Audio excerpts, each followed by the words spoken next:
그 사람의 진정성은요, 그 사람에게 권력이나 힘이 주어질 때 자연스럽게 드러나기 마련입니다. 평소에는요, 이 사람이 어떤 사람인지 잘 모르고 있다가 어느 날, 어느 순간 권력이 딱 주어지면 그 사람의 진면목이 드러납니다. 우리가 때로 가까이 지내는 사람들에게 놀라는 경우가 있어요. 이 사람이 이런 사람이었어? 하고 깜짝 놀라는 경우가 있습니다. 그러면서 때로 아주 크게 실망하는 경우가 이에 해당합니다.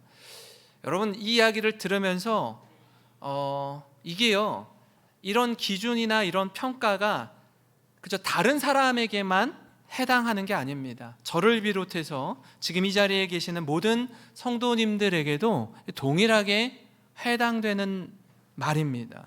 우리는 보통 우리의 진면목을 모를 때가 많이 있습니다. 왜냐하면 우리는 대부분 남들이 주목할 만한 힘이나 권력이나 명예나 부를 소유하는 경우가 흔치 않기 때문에 그렇습니다. 그래서 보통은 다른 사람들을 향해서 주목하고 그 사람의 말이나 행동을 보고 평가하고 진단할 때가 있죠. 그렇지 않습니다. 우리가 흔하진 않더라도 아주 가끔씩, 아주 조금은 사람들의 이목을 받고 주목을 받을 때가 있죠. 그때는요, 우리의 말 한마디, 우리의 행동 하나를 사람들이 집중해서 바라볼 때 바라기는 그때 삶의 자리에서 생명이 돋아나고 움트는 그런 말과 언행 심사를 가지는 저와 여러분이 되기를 간절히 소망합니다. 여러분, 같은 맥락에서요, 오늘 우리가 읽은 이 말씀은 우리가 반면교사 삼아야 할 사울의 삶을 담고 있습니다. 그러니까 이렇게 살면 안 되지 하는 내용, 좀 안타까운 내용을 담고 있어요. 그러나 우리가 사울을 손가락질하거나 또는 그렇게 살지 못하는 사람들을 손가락질하지 말아야 하는 것은 우리도 혹여 이런 권력과 힘을 얻게 되었을 때 어떻게 행동하고 말할지는 잘 모르기 때문에 그렇습니다.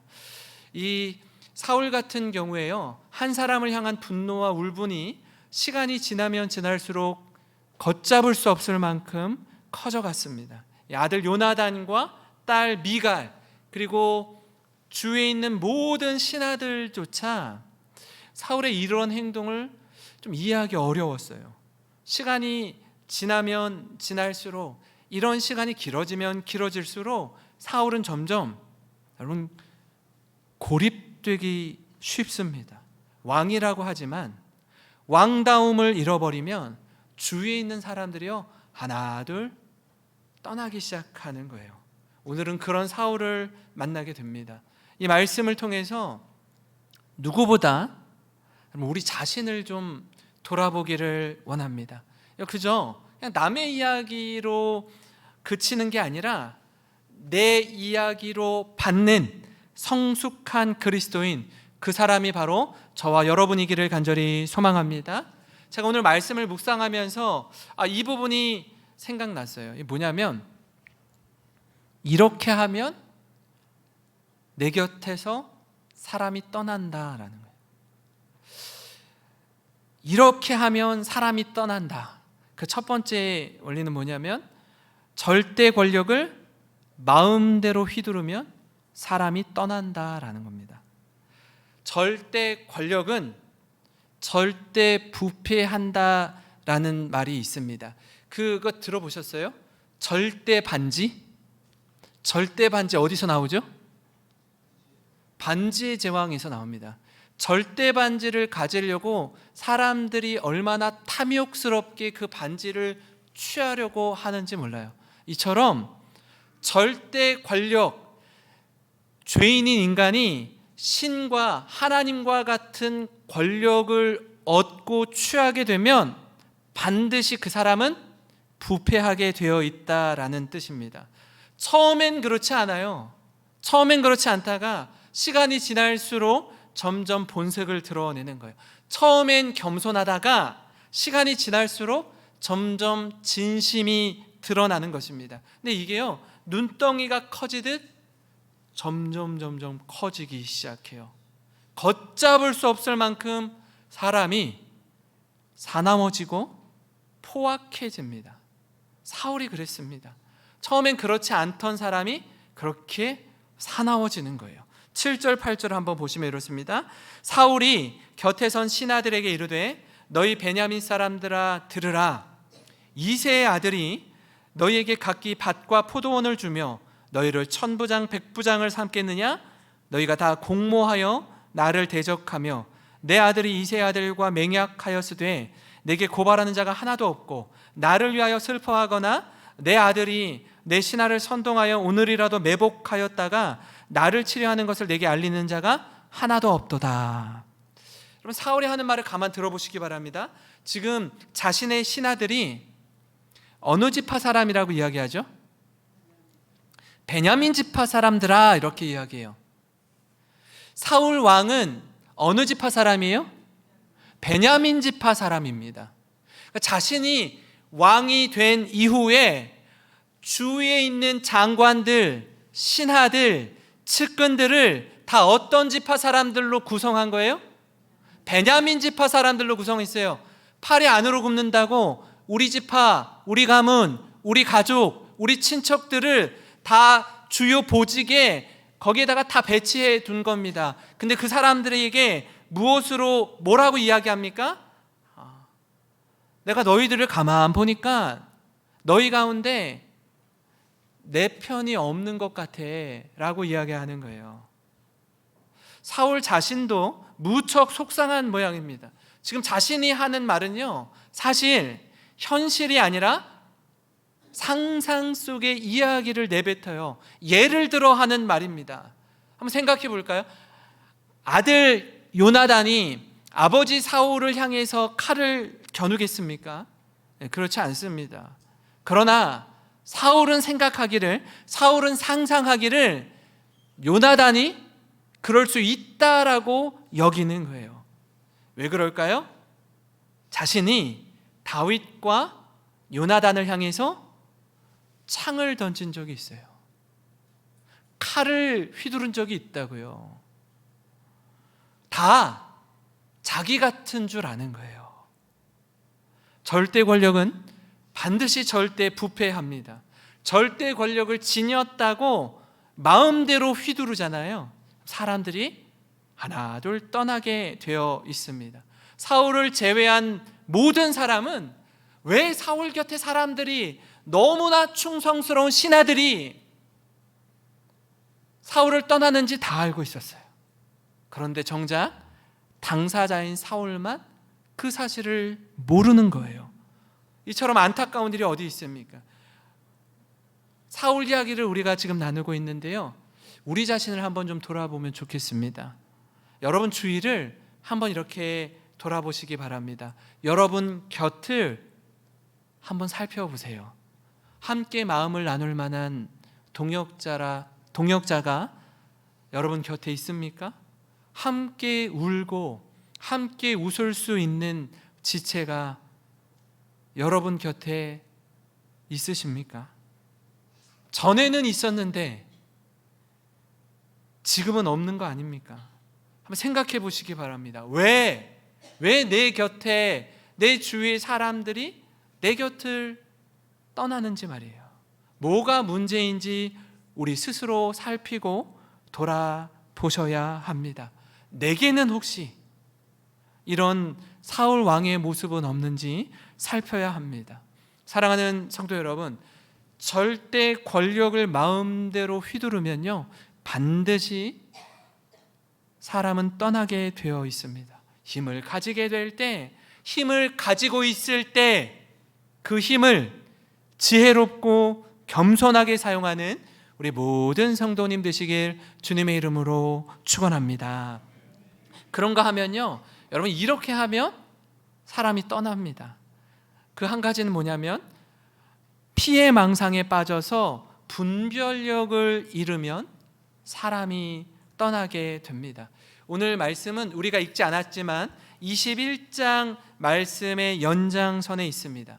다윗이 사울의 추격을 피해서 도피하다가 노베에 있는 제사장 아히멜렉에게 가서 살짝 거짓말을 하고 제사장이 먹는 진설병을 먹습니다. 이 제사장들만 먹을 수 있는 거룩한 떡, 진설병이라고 하지만 사실 그다지 먹을 만한 것은 못 됩니다. 일주일 동안 하나님께 온전히 바쳐졌다가 뒤로 물려낸 떡이기 때문에 뭐 맛은 그닥 없습니다. 맛이 있고 없고가 중요한 게 아니라 이거는 제사장 외에는 먹지 말아야 할 떡을 아히멜렉이 내어줘요. 그리고 다윗이 아히멜렉에게 이렇게 묻죠. 혹시 여기에 칼이나 창이 있는지, 무기가 있는지 이렇게 물어봅니다. 그때 아히멜렉이 이런 말을 해요. 당신이 과거에 그 골리앗을 무찌를 때 썼던 칼이 하나 있습니다. 그 다윗과 골리앗이 1대1로 결투했을 때 기억하세요? 다윗이요, 사실 사울 왕이 이 청소년이었던 다윗이 거인 골리앗과 마주할 때 자신이 입던 그 갑옷과 칼을 내어줍니다. 근데 다윗이 입고 걸어보니까 뭐 이게 어린 아이가 뭐 아버지 갑옷을 입고 걸으니 이게 활동이 불편해서 그거 다 걷어치우고 물맷돌 하나 들고 가가지고 휘둘러서 골리앗을 무찌릅니다. 쓰러진 골리앗 앞에 딱 서서 골리앗을 쳐야 되는데 다윗의 손에 칼이 있어요, 없어요? 없는 거예요. 없으니까 누구 칼로? 골리앗의 칼로 골리앗의 머리를 베어버립니다. 그 칼이 이곳에 있는 거예요. 당신이 골리앗의 머리를 벤 칼이 여기 있습니다. 이것 가져가십시오. 여기까지가 팩트예요. 여기까지가 사실입니다. 근데 사울이 이야기를 가만 듣더니 전혀 다르게 듣는 겁니다. 특별히 이 아히멜렉의 태도를 지적해요. 네 마음이 이미 다윗에게로 넘어갔구나.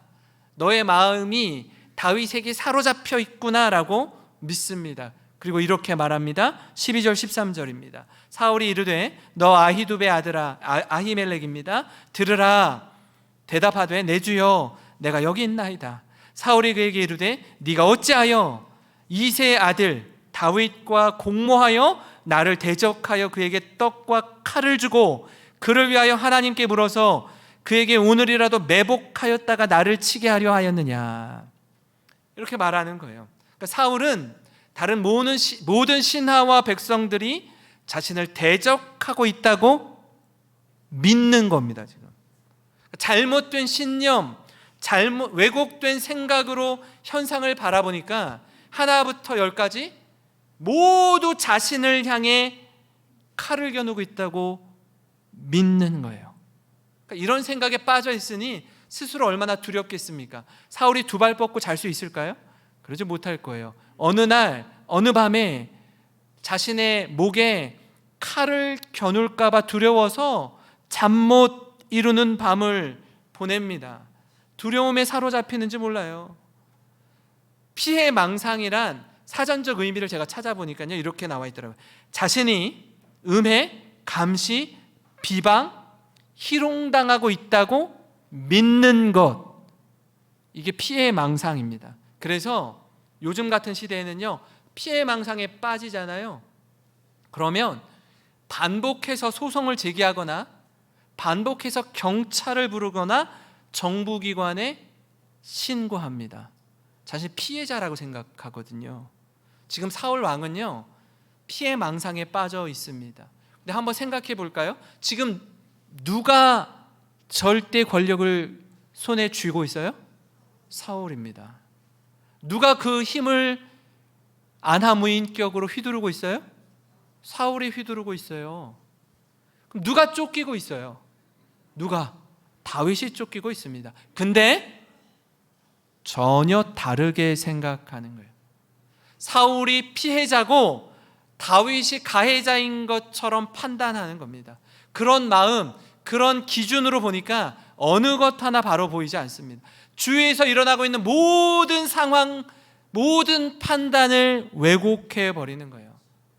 이러면 곁에 있는 사람들이요, 얼마나 힘들어하는지 몰라요. 얼마나 어려워하는지 모릅니다. 말도 못하죠. 그런 왕 앞에서 질질 끌려다니는데 힘에 부치는 거예요. 왜요? 그가 왕이기 때문에 그렇습니다. 그가 리더이기 때문에 그래요. 왕 앞에서 직언, 고언을 할 수 있는 신하가 거의 없습니다. 왜냐하면 이런 마음을 가진 왕 앞에서 직언했다간 자신의 목이 달아날지 모르거든요. 왜 저들이 그렇게 생각하냐면, 과거에 사울과 요나단이 식사 중에 하도 사울이 이 울분과 분노 가운데 사로잡혀 있으니까 아들 요나단이 아버지에게 이렇게 묻죠. 아버지, 다윗이요, 정말 귀하게 생각하셔야 돼요. 다윗 때문에 우리나라가 이만한 거예요. 골리앗을 무찔렀잖아요. 아버지를 호위하잖아요. 너무나 귀한 충성스러운 신하이자 사위 아닙니까? 근데 아버지, 왜 그렇게 마음을 쓰세요? 하고 말했다가 사울이 어떻게 하죠? 아들에게 창을 던져요. 아들에게 창을 던진다고요. 그걸 신하들이 다 바라보고 있죠. 아, 지금 사울 왕의 정신이 온전하지 못하구나. 아들마저도 창을 던진다면 신하들은요, 말할 것도 없는 거예요. 그러니까 다 알면서도 말을 못해요. 말을 못합니다. 이처럼 피해 망상에 빠져서 분별력을 잃으면 곁에 있던 사람들이 하나 둘 떠나기 시작합니다. 사랑하는 성도 여러분, 사울의 분노에 이은 그의 몰락의 과정을 살펴보면 얼마나 안타까운지 몰라요. 처음엔 그렇게 겸손했는데, 처음엔 그렇게 온유했는데 시간이 지나면서 변질되기 시작합니다. 세월이 흐르면서 진심이 드러나는 거예요. 특히 내가 잘 될 때, 내가 높은 자리에 오를 때, 진짜 내가 어떤 사람인지 드러나기도 하지만, 이것 기억하세요. 다른 한편으로는요, 나와 함께 하는 사람이 잘 될 때, 그 사람이 주목받을 때, 그때 나의 속마음이 드러난다고요. 바라기는 하나님을 경외하며 예수님을 사랑하는 우리 성도님 한 분 한 분이 성령님의 인도하심을 따라 함께하는 이들에게 여러분이 받은 사랑, 받은 은혜를 아름답게 흘려 보내시는 모든 성도님 되시길 주님의 이름으로 축원합니다. 마지막으로요, 여러분, 이렇게 하면요, 사람이 떠납니다. 이 세 번째 대지는 좀 같이 읽으면 좋을 것 같아요. 같이 읽겠습니다. 시작. 하나님을 두려워하지 않으면 하나님을 두려워하는 사람이 떠난다라는 것입니다. 지금 사울의 눈엔 쫓기고 있는 다윗밖에 보이지 않습니다. 하나님의 은혜로 기름 부음을 받아 이스라엘의 초대 왕이 된 사울의 마음에 더 이상 하나님이 없어요. 하나님이 계실 만한 마음의 자리가 그에게 없는 거예요. 이제는 그가 하나님의 자리에 앉아서 마음대로 행합니다. 마음대로 한다고 하는데요, 내 뜻대로 되지 않아요. 내가 왕인데, 내가 힘이 있는데, 내가 명령하는데 내 뜻대로 되지 않아요. 제사장 아히멜렉의 말에 사울은 아히멜렉과 그의 집안을 다 멸하겠다고 아주 강하게 엄포를 놓습니다. 15절 16절인데요 내가 그를 위하여 하나님께 물은 것이 오늘이 처음이니까 결단코 아니니이다. 원하건대 왕은 종과 종의 아비의 온 집에 아무것도 돌리지 마옵소서. 왕의 종은 이 모든 크고 작은 일에 관하여 아는 것이 없나이다 아니라 왕이 이르되 아히멜레가 네가 반드시 죽을 것이요 너와 내 아비의 온 집도 그러하리라 하고. 그럼 왕이요 제사장 앞에서 이렇게 말하면 그 사람은 즉시 죽습니다. 살아남을 여지가 없어요. 근데 여기서 우리가 아주 놀라운 장면을 보게 됩니다. 그게 뭐냐 하면 사울의 신하들이 이 명령을 따르지 않습니다. 왕의 명령을 거부하고 불순종해요. 17절인데 같이 한번 읽어보겠습니다. 시작. 왕이 좌우의 호위병에게 이르되 돌아가서 여호와의 제사장들을 죽이라. 그들도 다윗과 합력하였고 또 그들이 다윗이 도망한 것을 알고도 내게 알리지 아니하였음이니라 하나 왕의 신하들이 손을 들어 여호와의 제사장들 죽이기를 싫어한지라.